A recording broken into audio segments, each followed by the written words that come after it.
गौतम बुद्ध जब भी अपना प्रवचन समाप्त करते, अपने शिष्यों को 3 बार समझाते और कहते कि जाओ अब अपना अपना काम करो। उनका एक प्रिय भिक्षु था आनंद। उसे यह बात अजीब सी लगती कि रोज रोज उसी बात को कहने का क्या मतलब है, और जब एक दिन उससे रहा नहीं गया तो उसने उन्हें टोक दिया। बुद्ध धीरे से मुस्कुराए और बोले, आनंद, तुम्हारा कहना अपनी जगह पर सही है कि भिक्षु को रोज रोज क्या समझाना कि जाओ अब अपना अपना काम करो, पर शायद तुमने यह ध्यान नहीं दिया कि धर्म सभा में सिर्फ भिक्षु ही नहीं, आसपास की बस्तियों के बहुत से लोग भी आते हैं। उनमें से बहुत से लोग ऐसे होते हैं जो पहली बार आए होते हैं, तो उनके लिए मैं यह बात 3 बार दोहराता हूँ। पर यह स्पष्टीकरण भी आनंद के पल्ले नहीं पड़ा। इस पर बुद्ध बोले, आनंद, आज की सभा में जितने लोग बैठे थे उनमें सन्यासी तो बहुत सारे थे, पर एक चोर और एक वेश्या भी थे। कल तुम ऐसा करना कि किसी एक सन्यासी उस चोर और वेश्या से जाकर मिलना और उनसे पूछना कि मेरी बातों का उन्होंने क्या अर्थ ग्रहण किया। यह सुनकर आनंद और आश्चर्यचकित हुआ कि इतने लोगों की भीड़ में बुद्ध ने चोर और वेश्या को एक नज़र में कैसे पहचाना, और भला मैं कैसे जानूंगा कि वह चोर और वेश्या कहाँ रहते हैं। बुद्ध उसके मन की बात समझ गए। उन्होंने आनंद को चोर और वेश्या के बारे में बताया और जाकर आराम करने को कहा। आनंद ने जैसे तैसे उत्सुकता में वह रात काटी और अगले दिन सुबह सुबह तहकीकात के लिए निकल पड़ा। सबसे पहले वह एक सन्यासी के घर पहुंचा जो बुद्ध की धर्म सभा में नियमित रूप से आता था। आनंद ने उससे पूछा, रात्रि सभा में बुद्ध ने जो आखिरी वचन कहे कि अब जाकर अपना अपना काम करो, आपने उससे क्या सीखा? इस पर वह भिक्षु बोला, इसमें सीखने वाली क्या बात है? भिक्षु का नित्य कर्म है शाम को ध्यान, अल्प भोजन और विश्राम। मैंने कल भी वही किया। आनंद को पता था कि भिक्षु से उसे यही उत्तर प्राप्त होगा, अतः वह मुस्कुराया और चोर के घर की ओर चल पड़ा। पूछते पूछते वह चोर के घर पहुंचा। चोर उस समय सो रहा था।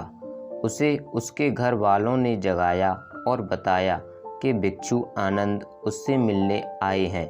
यह सुनकर चोर चौंक उठा और हाथ जोड़कर आनंद के सामने हाजिर हो गया। आनंद ने अपना सवाल दोहरा दिया। रात्रि सभा में बुद्ध ने जो आखिरी वचन कहे कि अब जाकर अपना अपना काम करो, आपने उससे क्या सीखा? चोर विनम्र शब्दों में बोला, भिक्षु, बुद्ध तो अंतर्यामी हैं, इसलिए आपसे क्या छिपाना।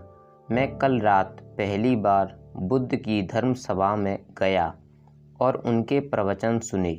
मेरा तो जीवन ही सफल हो गया। बुद्ध के प्रवचन सुनने के बाद मैं उनके कहे अनुसार अपने काम यानी कि चोरी करने निकल पड़ा, और कल इतना तगड़ा माल हाथ लगा के अब आगे मुझे चोरी करने की ज़रूरत नहीं पड़ेगी। अब मैं अपना जीवन आराम से काट सकूंगा। चोर की बात सुनकर आनंद हैरान रह गया। वह वहाँ से उठा और वेश्या के घर की ओर चल पड़ा।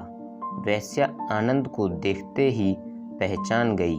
उसने आनंद को प्रेम पूर्वक घर के भीतर बुलाया और उनके लिए जलपान लेकर आई। जलपान ग्रहण करने के बाद आनंद ने वेश्या के सामने भी अपना सवाल दोहराया। यह सुनकर वेश्या बोली, भिक्षु, भगवान बुद्ध ने अपने प्रवचन के अंत में कहा कि जाओ अपना अपना काम करो। सो प्रवचन के बाद मैं अपने घर आई और अपनी नाच गाने की महफिल सजाई, लेकिन बुद्ध के आशीर्वाद से कल के जैसी महफिल तो कभी नहीं सजी। कल मेरी महफिल में कई बड़े बड़े राजा महाराजा पधारे। उन लोगों ने प्रसन्न होकर इतना धन धान्य मुझे दिया कि अब मुझे धन के लिए ये कर्म करने की आवश्यकता ही नहीं पड़ेगी। आनंद के आश्चर्य की सीमा नहीं रही। वह वहाँ से वापस महात्मा बुद्ध के पास गया। उसने बुद्ध को जाकर प्रणाम किया और उन्हें सारी बात कह सुनाई। बुद्ध बोले, आनंद, इस संसार में जितने भी व्यक्ति हैं सबके मस्तिष्क अलग अलग हैं। वे सभी लोग अपनी बुद्धि और क्षमता के अनुसार ही हर बात का मतलब निकालते हैं। इसीलिए मैं अपनी इस बात को 3 बार कहता हूँ कि जाओ अब अपना अपना काम करो। इसके पीछे मेरी सोच यही है कि किसी के समझने में कहीं कोई कमी न रह जाए। लेकिन इसके बाद भी लोग उस बात का मतलब अपने अपने हिसाब से समझते हैं और इसका कोई उपाय भी नहीं है। इसीलिए ये सृष्टि ऐसी है। हम इसे बदलने के लिए लोगों को प्रेरित तो कर सकते हैं, पर हमारी बातों का कितना असर उन पर होगा यह कोई नहीं जानता। इसीलिए मैं सभी के साथ एक समान व्यवहार करता हूँ और सभी को एक समान अपना अपना कार्य करते रहने के लिए प्रेरित करता हूँ।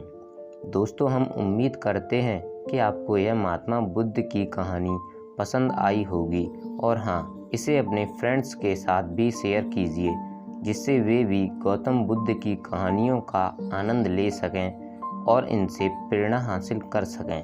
दोस्तों, अगर आपको यह कहानी पसंद आई हो तो एक लाइक ज़रूर करें। Thanks for watching.